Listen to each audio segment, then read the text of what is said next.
Ottawa, Canada's capital, is an elegant city with its green copper towers.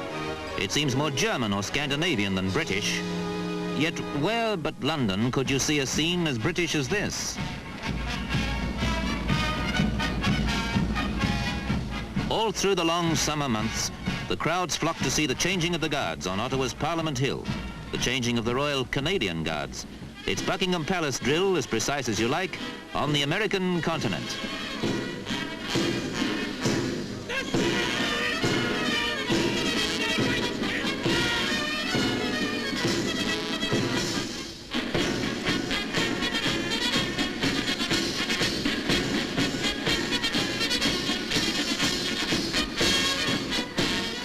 Ottawa's War Memorial links this young continent with Europe.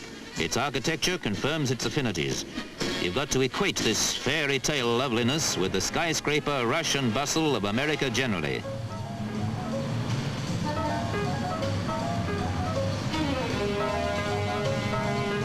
In Ottawa, the colonial origins of the people still show amid the streamlined modernities of transatlantic life. This is Ottawa's village street, the Mall, where everyone walks and talks and keeps things life-size.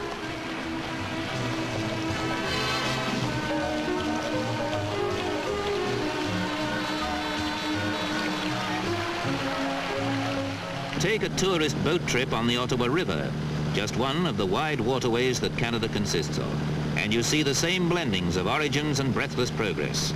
You're steering your way down a wide watercourse intimately known to lumberjacks and still lined with sleepy old-world villages.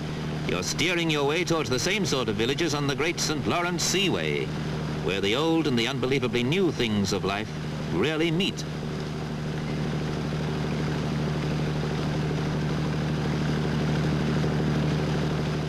The St. Lawrence River was 1,000 miles of rapids and bubbling shallows until just a few years ago they built dams to deepen it and make a seaway.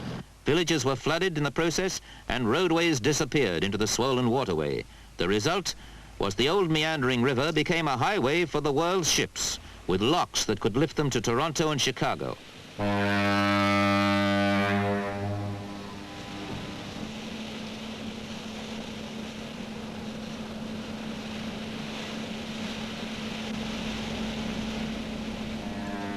A modern British merchant ship edges its way through the new St. Lawrence Seaway, and nobody aboard can know that at the river's edge, there's a world of 100 years ago, salvaged from the villages that were drowned in the flooding that made that seaway.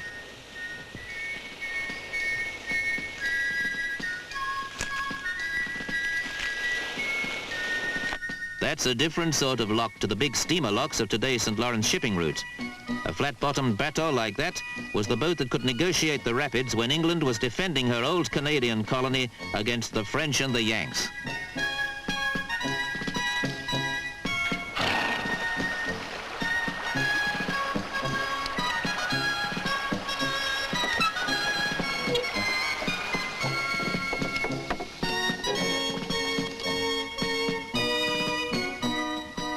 This is Upper Canada Village, built as an open-air museum out of genuine relics of yesteryear, which accurately depict Canadian life as it was in the pioneer days.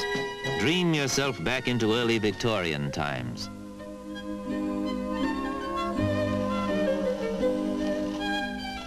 That church, built 130-odd years ago, was rescued from one of the flooded villages and rebuilt here to depict the full flavor of primitive life in the early colonial days. This farm still functions, as it did 5 generations past.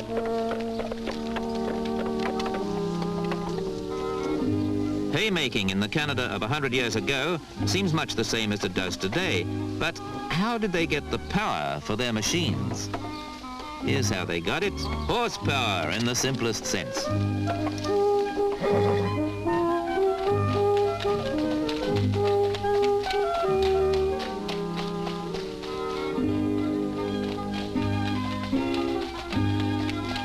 This is a slice of history, lovingly recreated. This is life as it used to be here in Ontario. This, in fact, is pageantry. We've seen pageantry in Ottawa, the changing of the guards, London style, and we're seeing pageantry here, every whit as historic and authentic.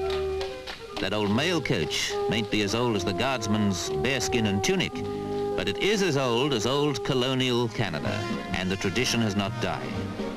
It's changed, of course. See how pageantry lives on in a little St. Lawrence township today.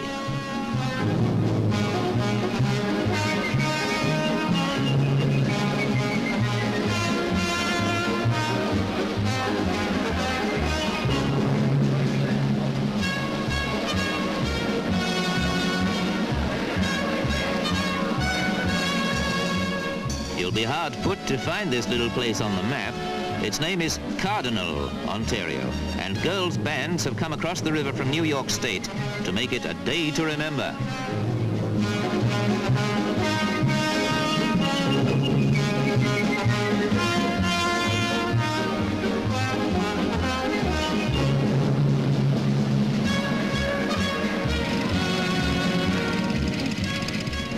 Everybody's in on this act. Today's motorcyclists and yesterday's Scottish pipers. The whole neighborhood is made today.